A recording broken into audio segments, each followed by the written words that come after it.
Subscribe to your family, cause you know we on.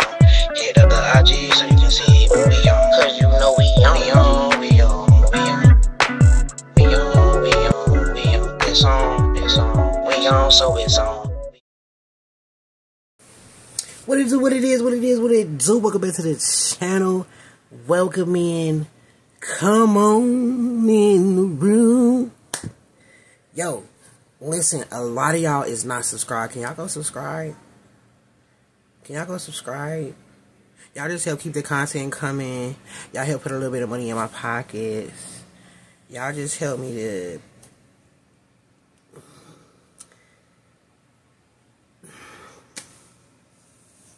feel like coming and doing this stupid shit. I mean, I love creating content. Don't get me wrong, okay? I'm gonna give y'all a little update. I'm sitting here because today is today. And, I was supposed to go in for a shift today, and I didn't. So I was like, let me take this opportunity while my face is fresh to come on here and give y'all content, give y'all a little life update. You know, keep y'all tuned in, whatever. So, yeah. At the end of it, we might just talk a little bit about the giveaway. We're gonna talk about a little bit about the class that I dropped. Let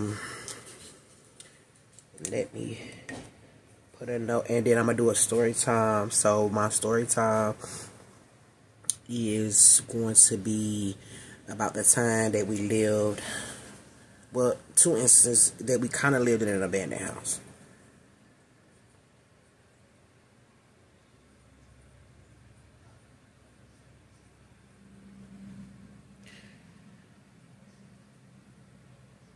And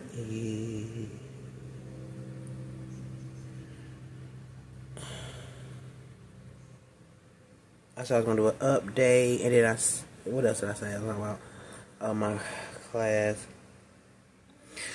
So, the class.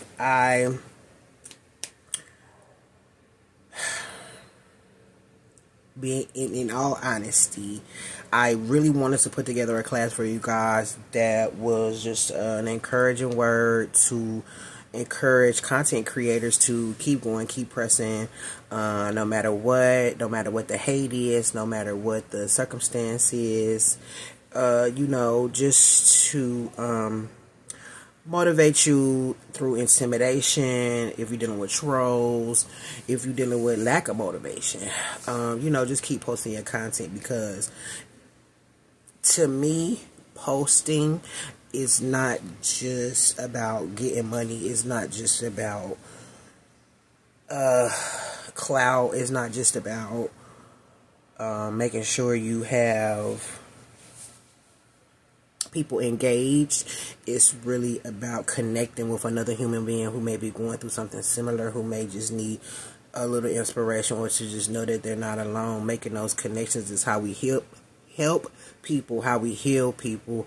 And I'm privy to the understanding that you never know when you're entertaining angels. So this light is giving summer vibes. The gold is popping. The red and orange hues is popping out of that melanin. You feel me? Y'all see how my tones in this light is really cold. It is really cold. Don't get it twisted. This is really cold here in North Carolina. Little life update. Let me go ahead on CB, because I was all of y'all agree. I love being all of y'all agree, just in case y'all didn't know. Life update. Y'all been doing this social media thing for a minute.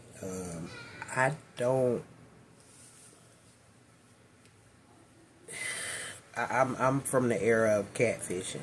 Okay. I can't even say if my generation started that shit, but what teenagers wasn't lying about their age? And like I said, at the age of the internet, it wasn't situations to where you could be anybody who you wanted to be. Now, was I out here being any and everybody who I wanted to be? No, I ain't never been nothing but me. Authentically, that's it. Ken Deezy, out the Heezy for Sheezy My Neezy, your girl Skittles, in there like swimwear. Just me. Me, and I've always identified as female. I've never had, I can't say that. Have I ever had a desire to want to be male? Yes and no. I actually think I was male in a past life, so I think I have experienced that. When I say I struggled with my identity, I mean in the way of fitting in, which was very early on in life when I realized fitting in wasn't for me. So I stopped trying to fit in and just carry my own torch, carry my own cross, instead of trying to be male or female, because I could never be female enough and I would never be male enough. So I didn't really come into my gender identity until I had children, until I really used my sex organ and procreated. So that was a journey all in itself. God has blessed me to be where I am here today. Am I still dealing with health issues? Yes. Do I prioritize my health? Yes, just as you. This is not sponsored. This is not to say don't go see your doctor. This is not to say stop taking your medication. I'm going to advise you to be conscious when they put you on these medications. Listen with a discerning ear. God put doctors here for a reason, so have discernment when dealing with the healthcare system. That's it. That's all I'm going to say. Advocate for yourself. Know your body, and don't let nobody talk you out of what is going on with you. I deal with GERD, and they want to tell me my GERD triggers my asthma, which could be possible, but I do know I still deal with asthma. They tell me that maybe you should lose a little weight and you won't have so much pain in your back, but I do have arthritis in my back. I did have a bulged disc, and I do deal with joint and nerve pain in my back. So the reality is, I know what type of pain I'm dealing with. I know what my symptoms are. I know what type of medications I'm taking. I know what the side effects are. And I know when I need to stop taking those medications. I know when I need to detox my body. And I know when I need to take those medications. I've been dealing with pain in my physical body for 20 plus years.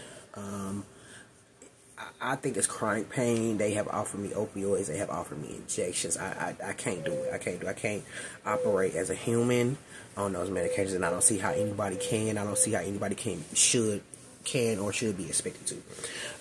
So with that being said, I am dealing with an allergy and asthma specialist right now. I am dealing with a pain and spine specialist right now.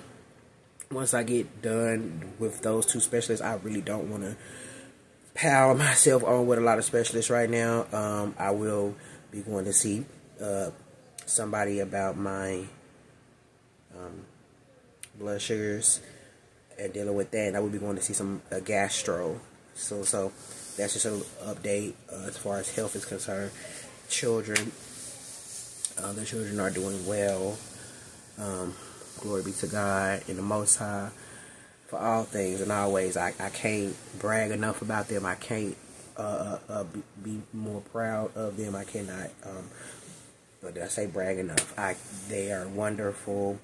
They could be worse. They don't give me a hard time managing them, and you know what comes with managing children. That it can be taxing, but I don't blame that on them. It's just a part of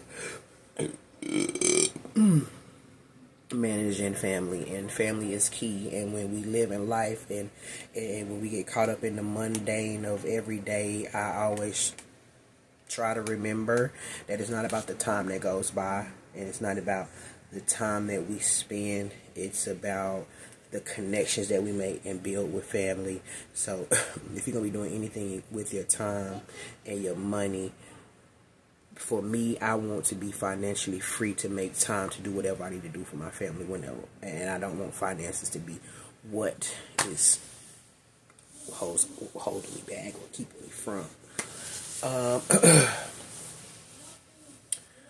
Finances, I don't really like to be too transparent with y'all about finances, for real.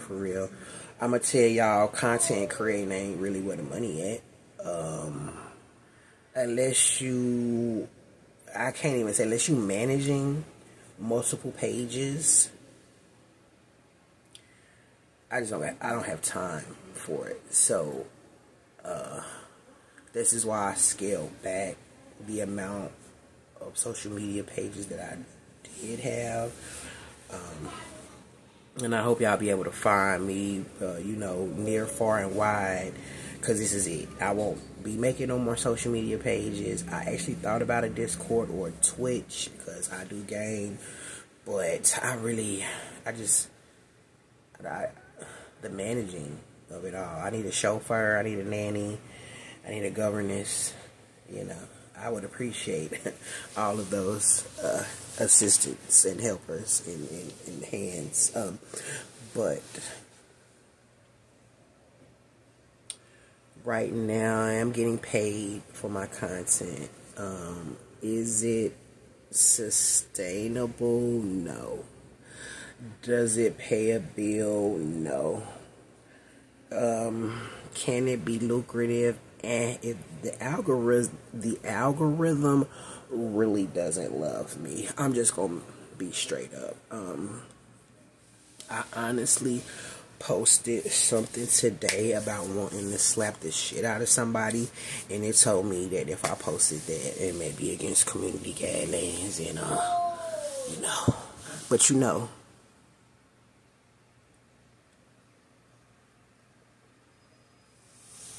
at the end of the day, I know when my flesh is being hot. I know I ain't gonna tell my flesh to pipe down flesh. And I know when I need to tap into myself and my spiritual self and really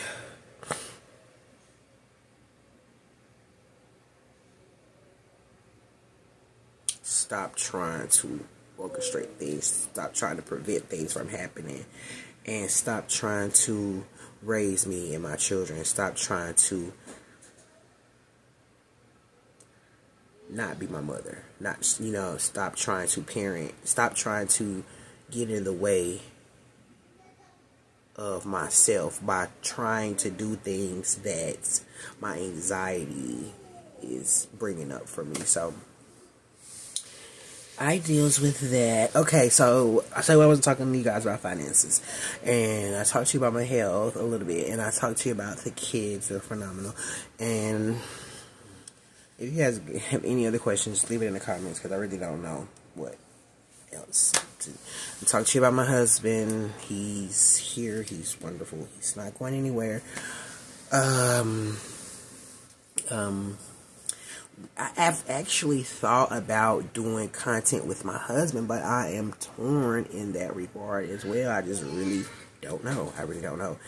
He's open to it. I've been thinking about introducing him with like mukbangs. Been introducing him to y'all to him. I'm terrible with this peopling thing.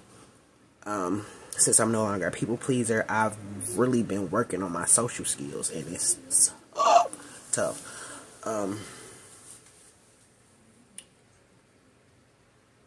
Like, that people pleasing shit is real, and I've really had to get a hold of that within the last 10 to 15 years, for real.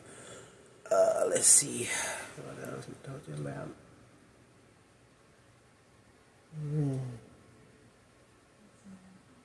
I don't know, I'm probably gonna put a little bit of music in here, I don't know.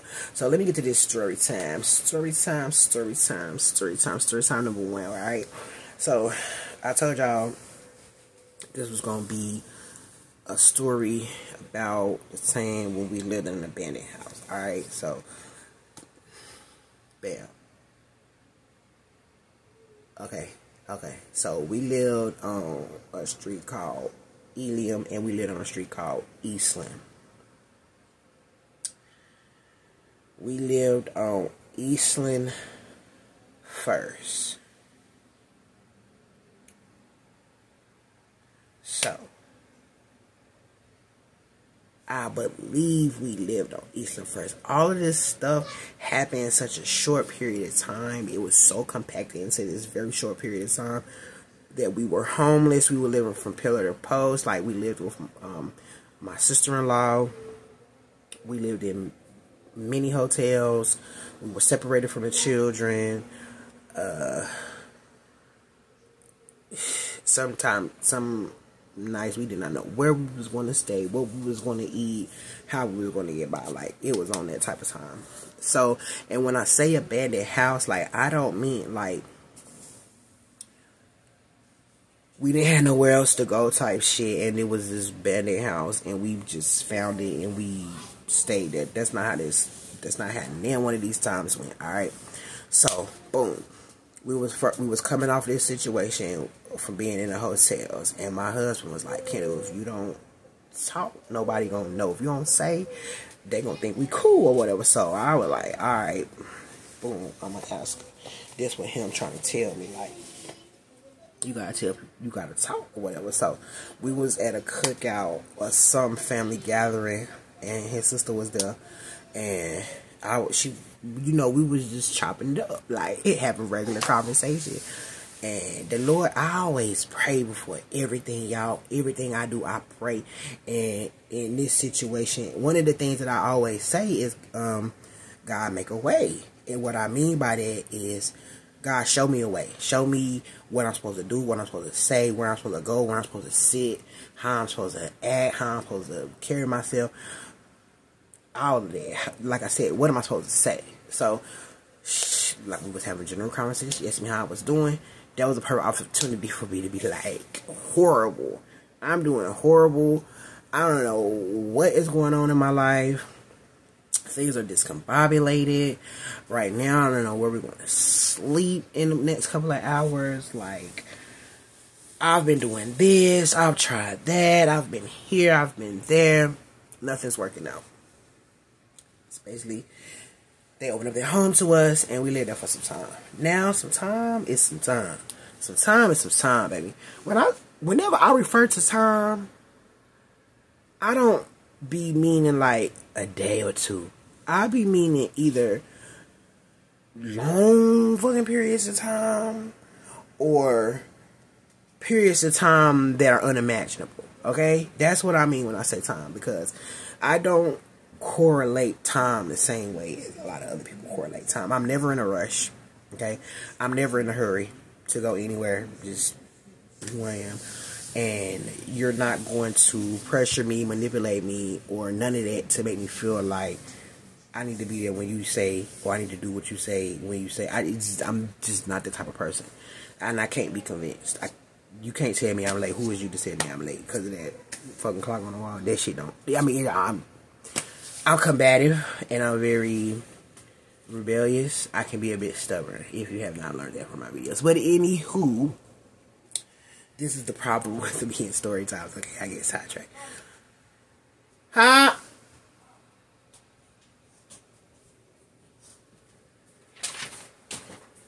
What you want me to do with it? It's all done.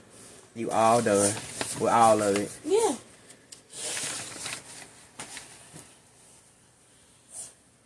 I don't see no work. I want to see some work. Where?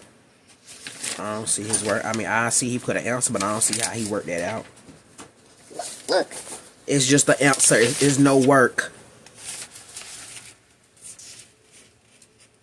How about my work? Where's your work at? They're going to distract me from this. That's what y'all know.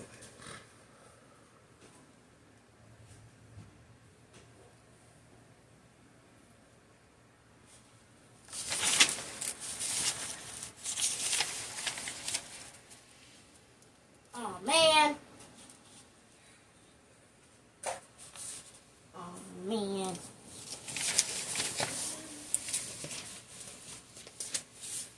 Come on. Let me see it. Whip that. That's trash. Throw it away. Thank you. But it's for you. I read it and I don't need it. You did? Good job. You got a 6 on that, boy. Look at that. I did. 6. Uh-huh. Boy, you can get 6s. I want to start seeing more of those. Alright, throw that out. I got it. You got an 8 on this, bro. 8. I got an 8 on that one. Is that good or bad? Good. Look, I got 7 right there. I know, bro. You gotta get more of them like that. I wanna see them. I don't wanna see no more 4s and 5s, bro. 4s and 5s. But 3. Why you got a 3? All I do know. There's way more than 3 problems on them. 10, I got 10 right there. Awesome. That's what it's supposed to be. Wait. Oh, cause you got 10 problems. So she gave you a point for everyone. Good. All right, you can throw that out. Them is good. Alrighty then. Alrighty then. Mommy. Yes. Yes. This place is for the Children's Museum. Oh, okay. Have you? That's the bus to the Children's Museum? Uh-huh. Okay. Because yesterday, Devin did go to the Children's Museum. Right, Devin? Yeah, I don't have it. I do.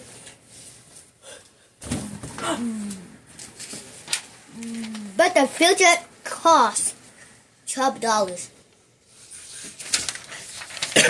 Excuse me. Yes, sir. I do know that. Big kid. You gotta turn this back to school because this is not yours. This is Aubrey's. Whoever Aubrey is.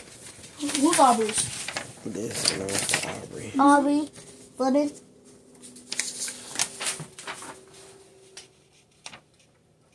Right there. Bill. Dave. Jonathan. Bumpus. You gotta give this back, Miss Johnson. Okay, I don't need that. Here, throw all that away. Why did you say Miss Parker?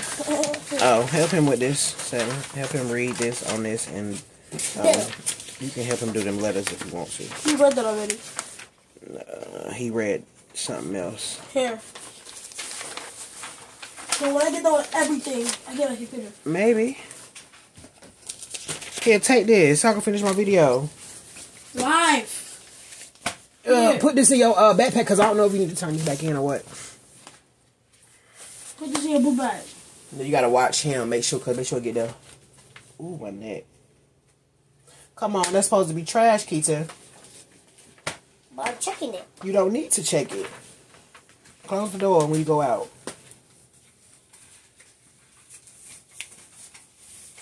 In your book bag. Eat it. See? Make sure it get in there, please. Go away. Come on now. The trash is right there. I'll get to this house and this story.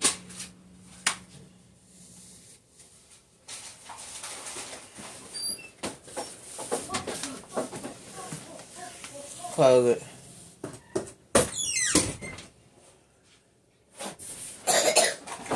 Close it. So, as we were staying with my sister-in-law, my husband was working. And this job he was working was bullshit. Simple as that. He wasn't bringing home no money. I'm not about to get into, like I told y'all, we're not about to get into it about with the finances. He wasn't bringing home no money from his job. And he was paying child support. And this was before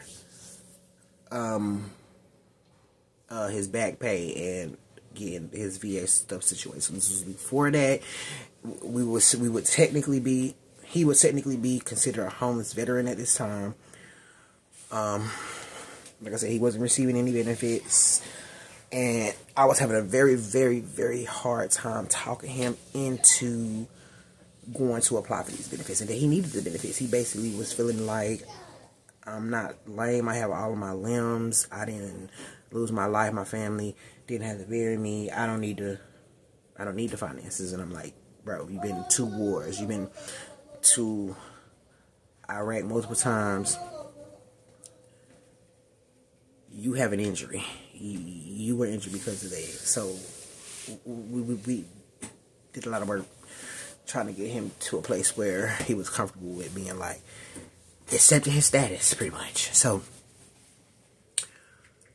that's the type of time we was on. I wasn't working at the time, couldn't afford it. I was also pregnant with child number 4, Isis Mahogany. And the first house on Eastland that we moved into, and some of y'all watching this video might remember coming and visiting us over there. We had plenty of parties. I try not to, no matter the circumstances that we may be in, I try not to, you know, put that on the kids. It's already a lot going through it, so I just try to keep the mood light. You know, we lived life out of this house like things were normal, when in actuality, things were not. We were actually,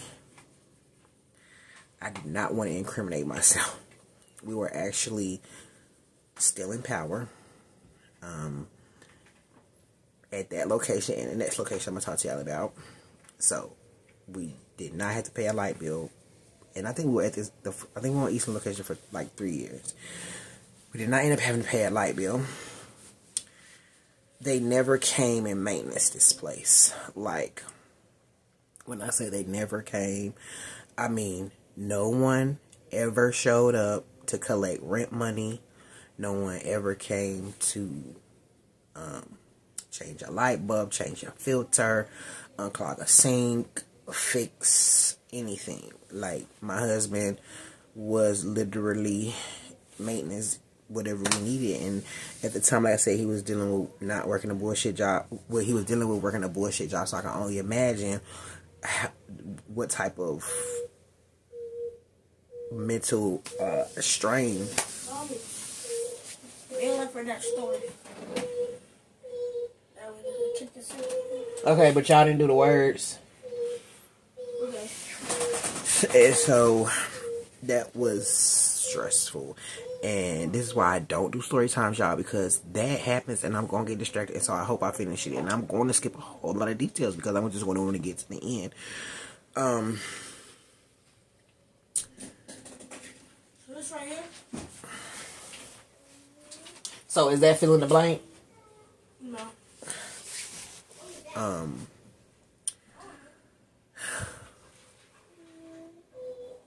We were never without power.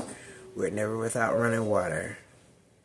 And so I told you that no one ever came to check on us, like, as far as, like, you know, like a housing management type of firm.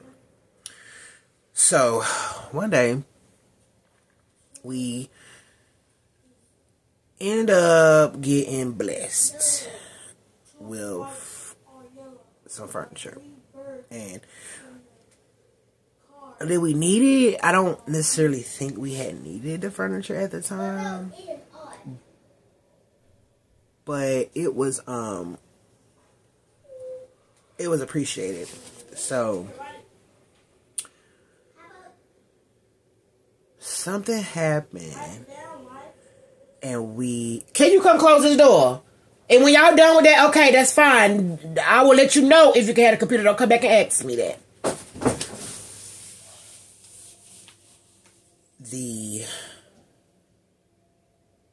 My husband was like, I need to go pay the rent. And he goes and pays the rent and come back, and basically it's like, I can't remember if it's that same day that he tell me that he wasn't able to pay the rent, or was it a few months later that he came to me and eventually was like, yo, I haven't been paying the rent.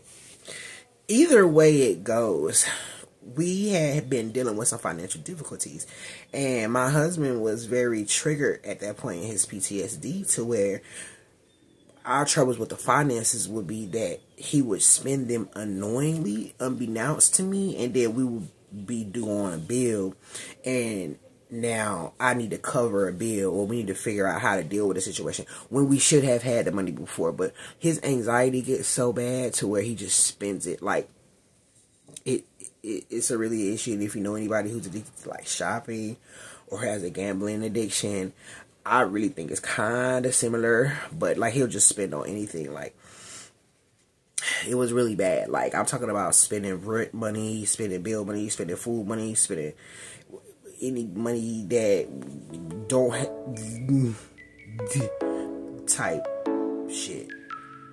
And we still struggle with this to this day. So I'm not passing the blame or the buck. I'm just saying, like, these finances are occurring, honey. El Nino type shit. That bitch coming is coming. And so when he told me this, instantly I'm thinking mental health. I'm thinking, oh my God. I'm like, what have you been doing? Why haven't you been paying the rent? What's going on with the finances? Sit down with me. We gotta do a budget. I want to know everything. Be transparent. Like at that point, because I'm like, yo, the rent needs to be paid. Like, give me him high womanly space and just make sure all the bills are on autopilot, and I'm gonna be your special little freak me toy. I mean, I'm gonna be your special little pocket rocket goddess. I don't know, like, certain things turn me on, and I'm all for a headspace, and certain things don't get me to the headspace where I need to be. I'm not usable for nothing or nobody. To me. So, anyway, this man basically tells me, Kendall, I haven't been paying the rent because every time I go, it's nobody there to take the rent or whatever. And I call or whatever to try to pay the rent, nobody answers the phone. I'm like, damn, 3 months. What's going on? They sold a house. Sold a house with us in it. Now, whoever they sold the house to never came and knocked on the door, told us, you know, we're taking over your lease owners position, and you're going to be paying us now. This is where you pay your rent at. None of that was ever disclosed to us. So when we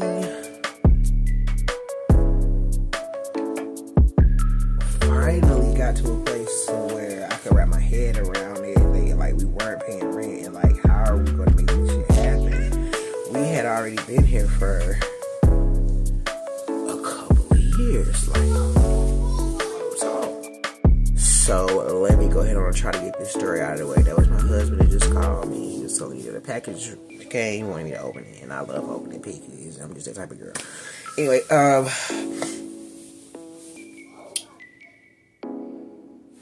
I tell y'all the story about the house on Eastland because I'm not,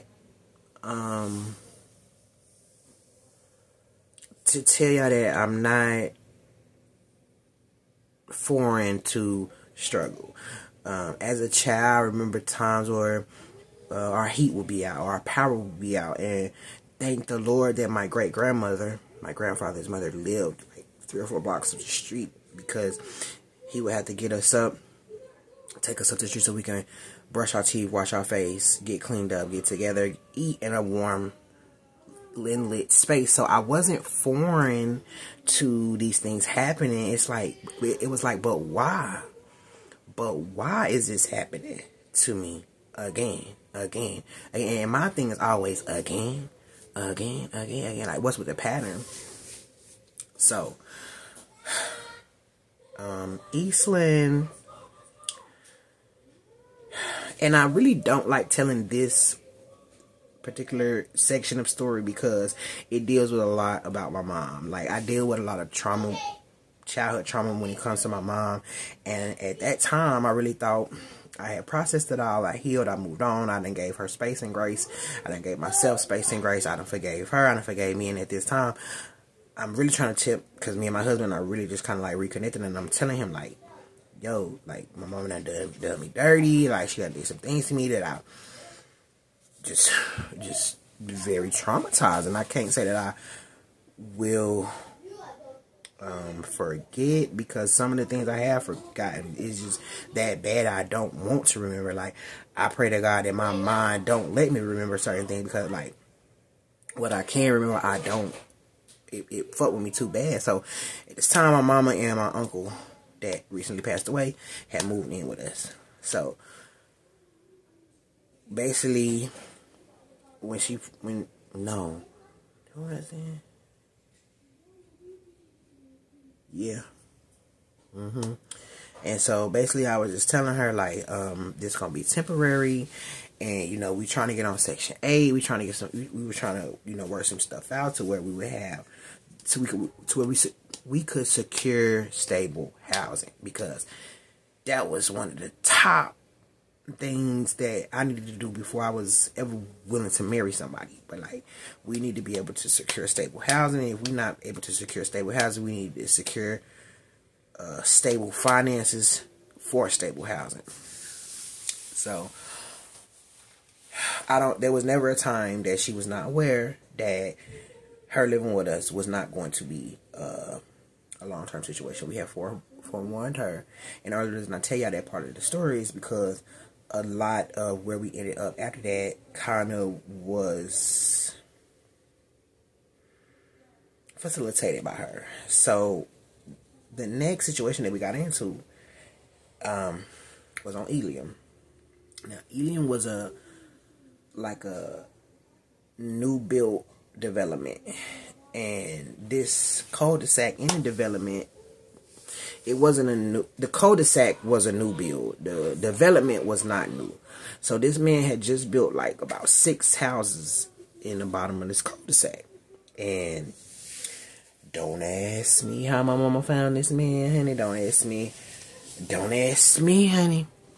But the man was like, yeah, I got this, I think it was a 3 or 4 bedroom house, 2 bathrooms, and I think he was renting it at the time for between like $600 and $1,200, something like that a month.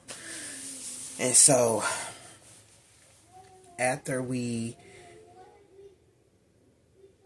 left Eastland, I don't think we went straight to Ilium. I think I'm leaving out a few details, but we went to this location, and during that transition to the new house, we were in the hotels. The kids were where they needed to be at while we were trying to secure housing, and we were just trying to secure housing. So once we got into Ilium, we were there. I don't even want to say we were there for a year, for real. Like, honestly.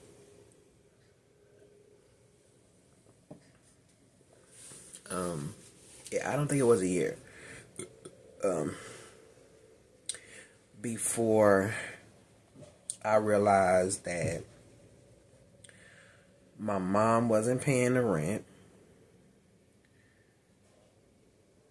We had discussed the boundaries on that. I realized that was happening. I realized that she had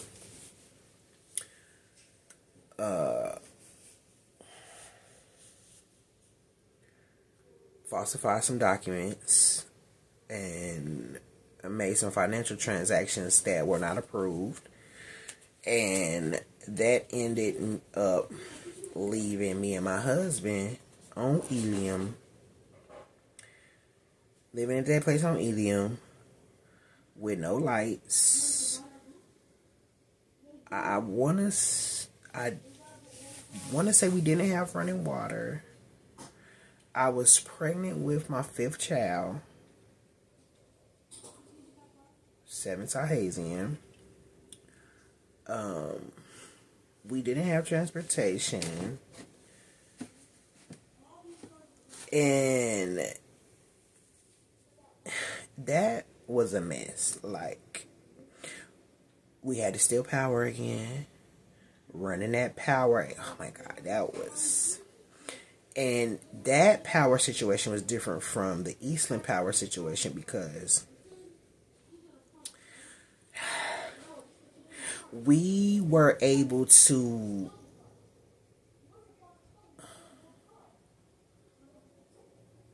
old wise man had showed us how to Jimmy rig the box. So we was able to basically just find a meter and Jimmy rig the box on Eastland. On Elium, we couldn't Jimmy rig the box.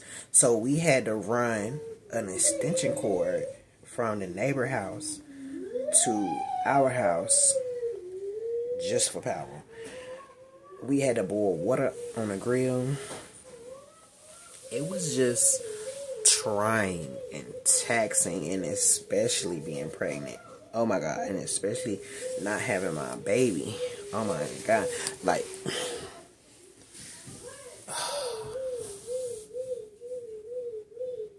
it was just terrible. And the only thing that kept me going, like, I like a challenge. I like a challenge. And I really wanted to see what was on the other side of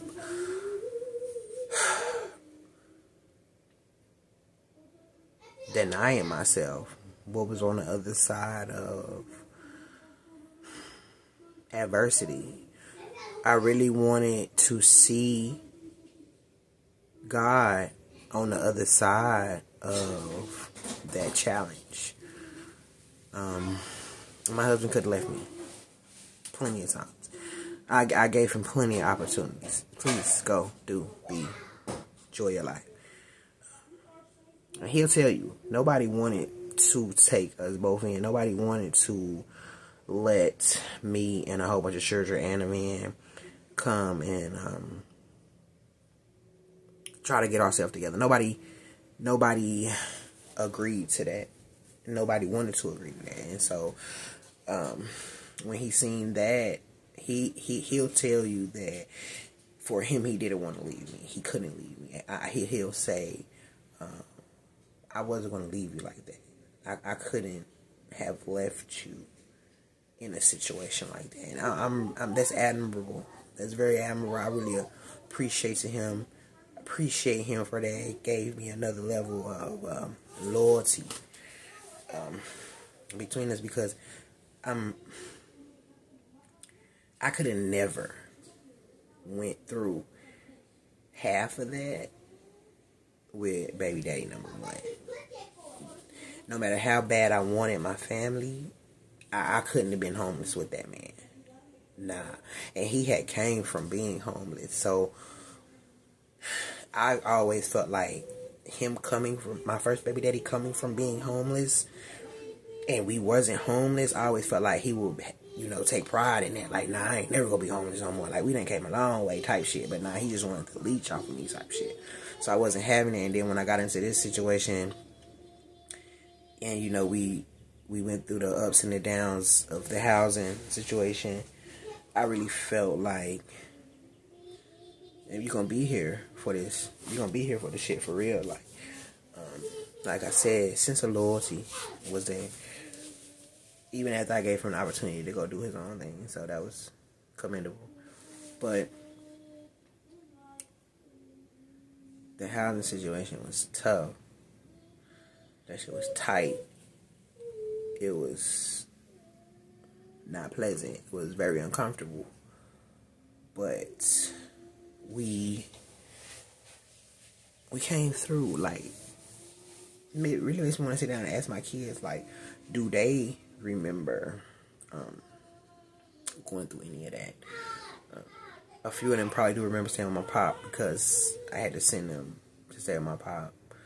And even before I had as many kids as I had at that time, there was a time right when I left my first baby daddy that I was going to leave them and go stay with a family member, because I just needed some time to get my life together. Like, I just needed some time to work on me and have that time to grind it out until I got into a better position.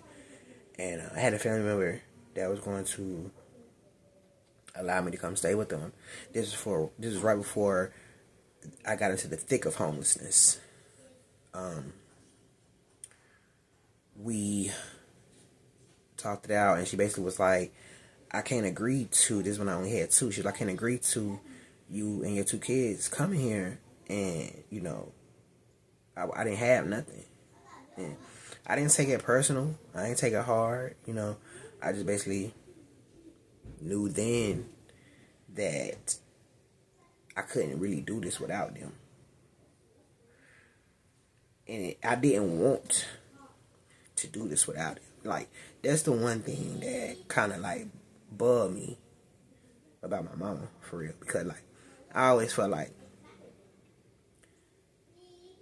you know, she felt differently. She always felt like your grandparents was the best place for you to be. I didn't want you to be with me out here while I was doing what I was doing. And okay, I get it. I'm very grateful to have had my grandparents there to be those angels that they needed to be in that time. But as a parent and as a child and as a mother and as understanding children,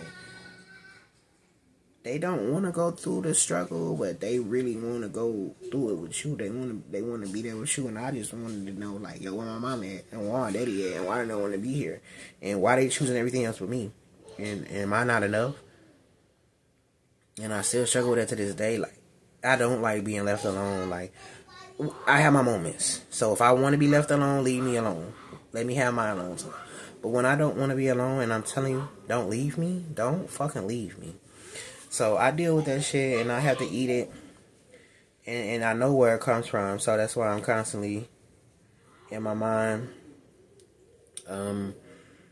pouring in positivity and trying to keep myself around positive people, because I've done seen a lot, I've done heard a lot, I've done been in a lot of situations to where sometimes you get to the point to where you don't want to receive no more. You know, I don't want to hear no more. I don't want to see no more. You know, I don't want to talk. I don't want to tell me no more. And so that's kind of how I get sometimes, to where I just only want to hear what I want to hear. And that can be taxing too, because I get to that point with my husband time where I'm like, I don't want to hear you tell me no. Keep that shit to yourself. Don't tell me that. So I have to constantly remind myself, support and positive things, to keep positive people around me. My timeline, and this was a bogus story time. Make your fingers do some work in the comments, because I'm here doing my work. You could at least do your work in the comments. But if you want to create I was talking to y'all about my class that I did for my birthday. So the class that I did for my birthday was a intimidation class, and it was just encouraging y'all and motivating content creators. Nobody paid for my class, bro. I think it was like from anywhere from $2 to $6. Did I record the class? No, I did not record the class. I didn't record the class because I didn't have no members. Now, I was going to show up and I was going to record the class, but I didn't. Did I write the content down for the class? No, I didn't. Now, I'm also a speaker, and I get this question a lot, like, do I write my speeches? No. When I public speak, I don't write my speeches. If I have pointers, like I wrote some pointers on my hand right here. If I have pointers, I will either write my pointers or I'll try to remember my pointers. But it's in me, baby. It's in me. So I really don't write. I used to write everything down, and then I started going through life, and I would lose my writings, and I would get so frustrated. It's so much in me. It's so much in me. So with this content creating, I get to get a lot of this out. I get to talk a lot of this out with y'all. I get to create a lot of things. I get to do my XXX content. I get to do my family content. I feel like everything is, I'm that content creator. Everything is content. So here we are again, y'all. The end of the video. At the end of another video. I hate coming to the end of videos. I hate ending videos, just so y'all know that. I love introing videos when they do what it is, what they do. Welcome to the channel. Stick around. Hit the subscribe button so that you are notified every time I post a video. Hit the bell so that you get that notification every time I post a video. And if y'all want more content, I'm going to need y'all to tap in. It just is what it is. This is how this works. This is how this works. I'm here on every shift. I'm on every shift. I don't be here every day. I'm not even going to do that. I'm not even going to hold y'all. I get Brenda to clock me in every day. I might get my homegirl Marjorie to clock me in. I might get my other homegirl Tamika to clock me in. I be pimping all over the world at this point. And it's nothing but up. And I don't have a fight in me. I don't have a fight in me. I'm not going to fight with y'all. Like, comment, subscribe, share. Only fighting I'm gonna do is for myself, for my family, and for my health. And everything else is gonna do what it's gonna do because I'm doing what I'm supposed to be doing. That's all I can say. Go be great. Go enjoy your day. Go pray, go meditate, go get with nature, go run, go love on somebody, go listen to somebody, go encourage somebody today. When you do that, you pouring into that bank. You tapping into spiritual excess and spiritual overflow that you cannot only imagine. So go be great today. Don't let nobody suck you out of it. I love you. Be easy.